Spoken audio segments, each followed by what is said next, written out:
Bon samedi soir et bienvenue sur votre chaîne préférée Akhbar al-Blad de Hassan Atlemsan. La Kabylie, un peuple qui n'a pas d'ennemis. Nous allons expliquer pourquoi et comment la Kabylie n'a pas d'ennemis, malgré les grands efforts déployés par l'Algérie pour lui en créer. Nous allons dans une analyse par la suite examiner et analyser les avantages et les inconvénients d'un tel choix, celui fait par le MAC en Kabylie, qui se veut un mouvement pacifique.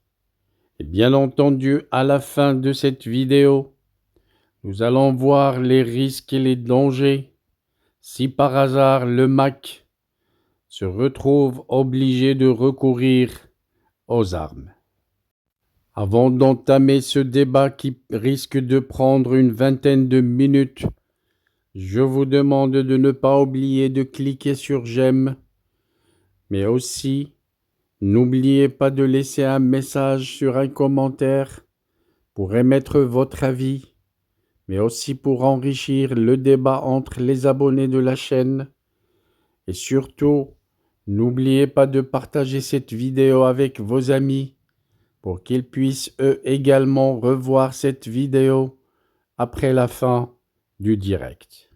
Nous y sommes donc et si vous le permettez, nous commençons l'analyse pour examiner ce choix fait par la Kabylie au-delà des illusions d'ennemis imaginaires créées par l'Algérie.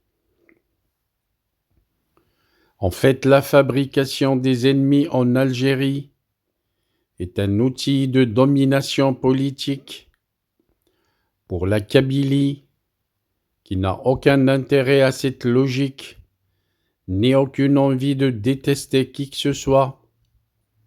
Cette stratégie constitue un problème majeur, car depuis l'indépendance, le régime algérien a systématiquement utilisé cette méthode pour maintenir son autorité sur le peuple.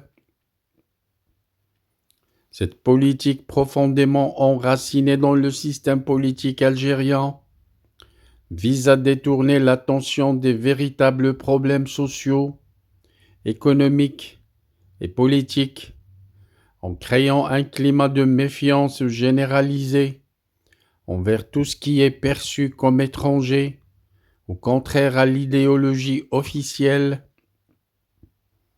Parmi ses ennemis, bien entendu, figurent Israël, la France, le Maroc, la laïcité et même la Kabylie.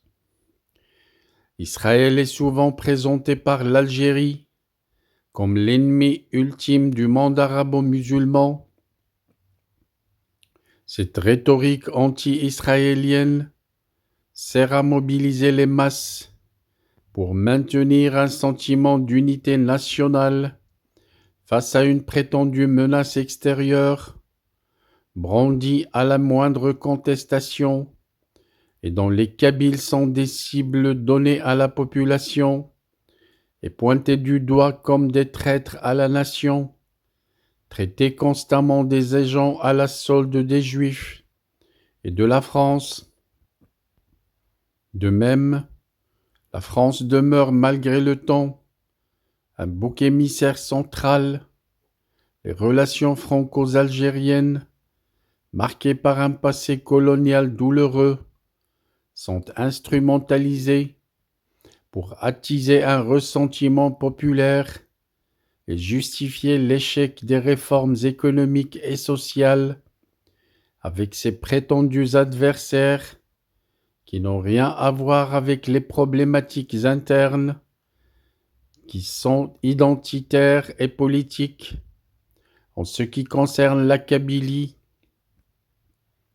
le pouvoir tente en vain de détourner l'attention de la population des velléités d'indépendance de la Kabylie pour garder son emprise sur la population.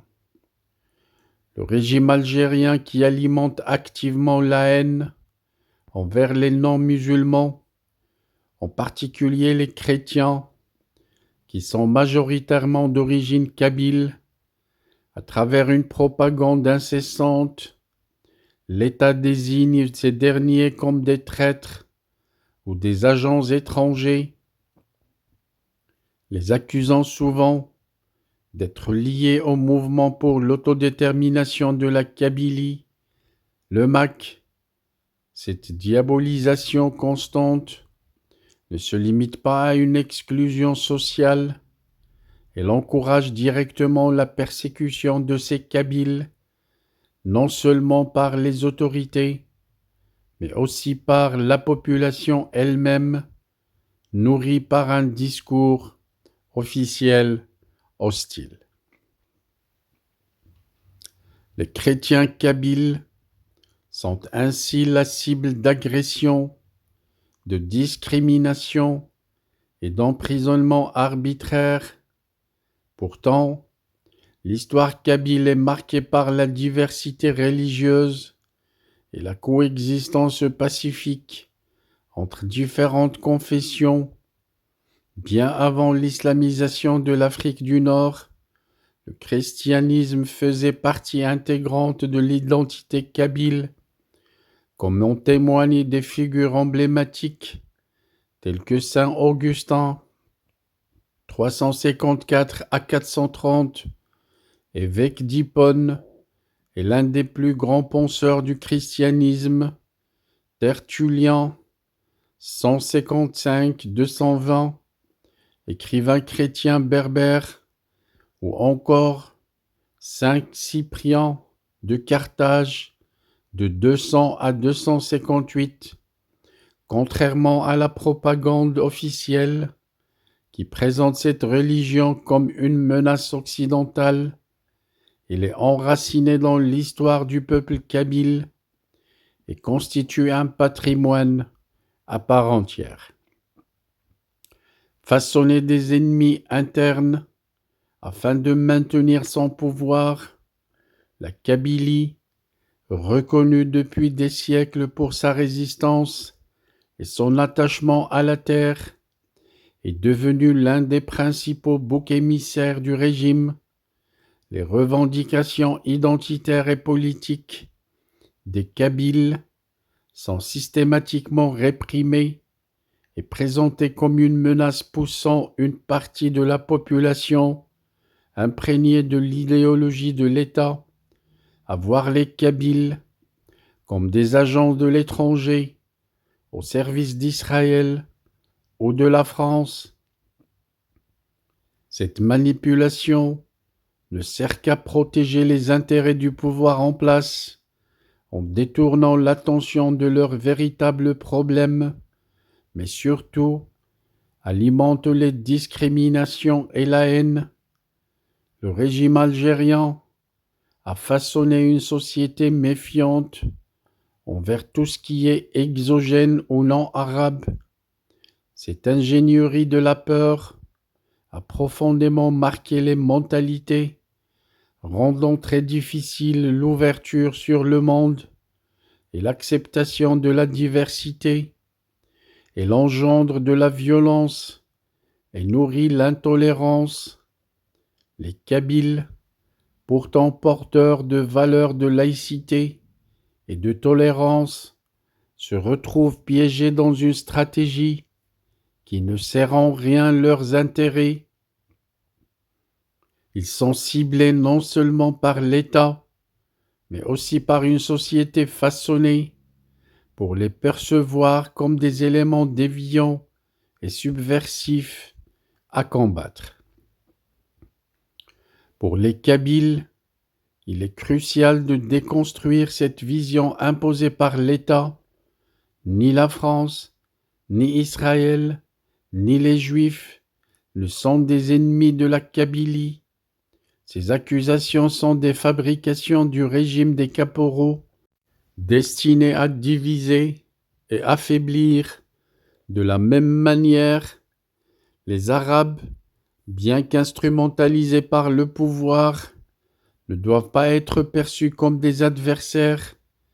La lutte kabyle ne doit pas être dirigée contre des ennemis fictifs, mais sur l'indépendance de la Kabylie comme seule lutte légitime, le régime algérien a utilisé la fabrication d'ennemis comme un outil efficace pour asseoir son pouvoir. Cependant, cette stratégie a des conséquences désastreuses sur l'image du pays et sur la cohésion sociale. La Kabylie, quant à elle, n'a aucun ennemi, ni les Algériens, ni les Juifs, ni le Maroc, ni encore moins la France. Ses prétendus adversaires ne sont que des créations du régime des caporaux, qui a cultivé une mentalité où toute idée contraire est rejetée avec violence. Cette politique engendre, bien entendu, une société incapable de tolérer la différence et propage une haine anti-kabyle largement entretenue par l'État algérien. Il est essentiel que les Kabyles se libèrent de ces ennemis fictifs et refusent d'adopter cette haine inculquée par le régime des caporaux, une haine qui ne sert que les intérêts du régime et non l'avenir de la Kabylie. La construction d'un avenir pacifique et prospère passe par une reconnaissance mutuelle, l'acceptation des diversités et une rupture avec cette logique de division imposée par l'État algérien. Nous arrivons donc à la fin de cette première partie qui était réservée à expliquer l'intérêt, le pourquoi et le comment du fait que la Kabylie n'a pas d'ennemis. Dans la vidéo de demain matin, nous allons parler de ce choix en essayant d'en décortiquer les avantages et en déceler aussi les inconvénients, avec la promesse bien entendu de parler dans la dernière partie des risques et du danger pour la région si la Kabylie se fait des ennemis en choisissant de recourir aux armes un jour que j'espère ne jamais venir. Merci pour votre attention. Restez branchés sur votre chaîne pour suivre demain matin la deuxième partie de cette analyse. Je vous la laisserai à partir de 10h du matin. J'espère que c'est une heure qui vous convient, même si c'est un samedi soir et que demain, dimanche matin, vous voudrez faire la grasse matinée. Mais rassurez-vous, si vous n'êtes pas là pour suivre la vidéo en direct, vous la trouverez enregistrée sur la chaîne. Vous n'aurez qu'à venir chercher sur la chaîne pour suivre la vidéo et écouter le reste de l'analyse sur ce sujet. Our hearts beat to the city streets. We began to feel the fire. We rise like tall buildings as the chemicals they take us higher. The night's young and it's just begun as she puts her hand in mine. We wanna chase the night, wanna dance to the light, pull the stars from the sky, just two hearts running wild. Never sleep, never stop, as we shout from the top. We're gonna be two hearts running wild.